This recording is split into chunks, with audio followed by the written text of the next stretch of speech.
Ate, next vlog, bahay serye ulit. Tapos gusto ko marinig yung intro mo na Laba with A. Sige, Laba with A! Ay, wait lang. Ako lang pala.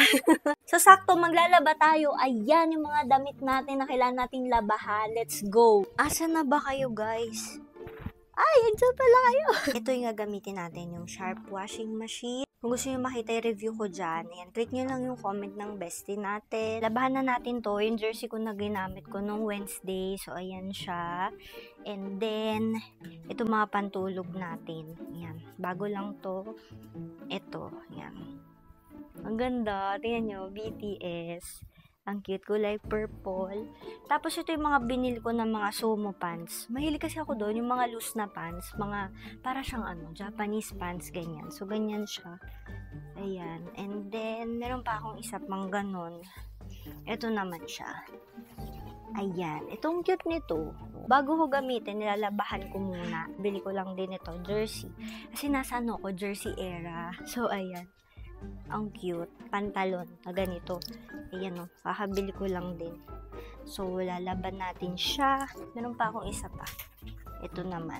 Gamit din pala ako nito. Yung parang laundry basket. Para maprotektahan din yung mga damit. Bawa may mga medyo sensitive ka or maninipis sa damit. Ayun. Ilalay ko din dyan yung mga mini towel ko. Yan. Mga pang zumba ko yan.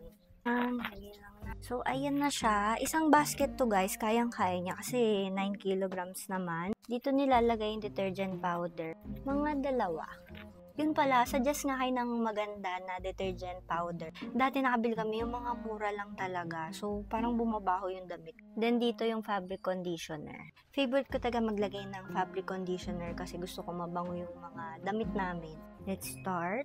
Ito yung sasabi ko sa inyo yung soak button. So, hindi ko muna siya igaganyan. Mag-normal muna tayo. Pili lang tayo ng water level. Siguro mga 7 or mga siguro 8 yan. Wash time na 15 minutes. Tapos yung rinse na gawin natin na, ayan, 2 beses. And then yung spin and air dry, 7 minutes. Then, start na natin.